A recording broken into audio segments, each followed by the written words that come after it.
সবাইকে শুভেচ্ছা। মিছিল আজকের ইস্যু, এটা নিয়ে কথা বলা খুব ডিস্টার্বিং। তবে আজকে যেটা কথা বলবো যে ইস্যুটা, সেটা হলো মিছিলের সেফটি ইস্যু, নিরাপত্তা বিষয়ক ব্যাপার। জনৈক পুলিশ কর্মকর্তার সাথে কথা বলার পর আমার মনে আছে এটা বাংলাদেশ আওয়ামী লীগের, ছাত্রলীগের এবং অঙ্গ সংগঠনগুলোর যারা মিছিলে ঝুঁকি নিয়ে মিছিল করেন তাদের জানা উচিত। মিছিলের ব্যাপারে কথা বলার শুরুতে ডিস্টার্বিং বললাম এই জন্য, দেখবেন যে এই পোস্টেই দেখবেন কেউ এসে লিখতেছে যে দেশে এসে মিছিল করেন। আরে ভাই, তোমার ক্যালিবার আমার ক্যালিবার সেম। আমার কি মিছিল করার বয়স আছে? আমি মিছিল করাই। যাক, এটা অন্যভাবে নেই, আর কিছু নাই। যারা এগুলো লেখে এরা কেউ মিছিল করে না, উদয় এসে ফেসবুকে পাঠ নেই। যারা মিছিল করতেছে, করাইতেছে, এদের সাথে আমার যোগাযোগ আছে নিয়মিত। আপনি আমার পোস্টগুলো দেখবেন, 80%ই আসলে মিছিলের পোস্ট। সো ছাত্রলীগ বলেন, আওয়ামী লীগ বলেন, হাইকমান্ডের সাথে আমার যোগাযোগ আছে, মিছিলকারীদের সাথে আমার যোগাযোগ আছে। তারা আমারে তাদের মিছিলের ভিডিওগুলো পাঠান এবং আমি সেটা আপলোড করি। আর একটা কথা হইতে পারে, যেটা বলবে কিছু বোকা আইসা, যে এইগুলো পাবলিকলি বলার কি আছে? এগুলো পাবলিকলি বলতে হবে, কারণ এটা পাবলিকলি যেহেতু মিছিল হচ্ছে, পাবলিকলি এটা জানতে হবে। সবাই সব কিছু জানে না।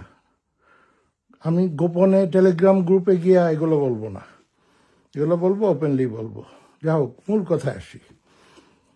গত কয়েকদিন ধরে বেশ কিছু জায়গায় ছাত্রলীগ মিছিল করতেছে, আওয়ামী লীগ মিছিল করতেছে, কিন্তু দেখা গেছে তারপরও তারা গ্রেফতার হচ্ছেন।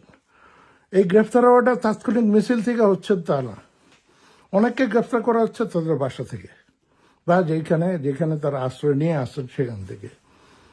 তো কেন হচ্ছেন? যে পুলিশ কর্মকর্তা, উনি গোয়েন্দা বিভাগের, ওনার সাথে আমি যখন এই বিষয়টা নিয়ে আলাপ করলাম, কি ব্যাপার ছাত্রলীগের ছেলেরা বাসাবাড়ি থেকে গ্রেফতার হচ্ছে, হাউ ইটস পসিবল, এবং ধরার পর বলা হচ্ছে এরা ওইখানে মিছিলে ছিল, মামলায় বলা হচ্ছে যে নিষিদ্ধ ঘোষিত রাজনৈতিক সংগঠনের নেতাকর্মীদের গ্রেফতার করা হয়েছে, কারণ তারা অবৈধ কার্যক্রম কর্মসূচি পালন করতেছিল এবং দ্যাট ইজ মিছিল। পুলিশ খুনি কিভাবে ধরে জানেন? মোবাইল ফোন দিয়ে। আপনার মোবাইল ফোনটা যে স্থানে থাকে সেই স্থানের নিকটবর্তী মোবাইল টাওয়ারে এইটা পিং করে। পুলিশ খুনি এইভাবেই ধরে। এটার মানে হচ্ছে, ধরেন একটা জায়গায় একটা অকারেন্স ঘটলো, একটা ঘটনা ঘটলো, ওই নির্দিষ্ট এরিয়াটা ওরা চিহ্নিত করার পর ওই এলাকায় ওই মুহূর্তে কোন কোন মোবাইল ফোন সক্রিয় ছিল সেটা দিয়ে তারা ওই লোকেশনটা বের করে ফেলে, ওই মোবাইল ব্যবহারকারীর লোকেশন বের করে এবং সে যদি অপরাধী হয় তারে ধরে। তো আমি ছাত্রলীগের ভাইদের বলবো, আওয়ামী লীগের ভাইদের বলবো, আপনারা যেটা করবেন, হ্যাঁ, প্রচারের দরকার আছে মিছিলের, মোবাইলের সিমটা খুলে রাখবেন। যেখানে মিছিল করবেন ওইটা যারা ভিডিও করে, প্লিজ মোবাইলের সিমটা খুলে রাখবেন।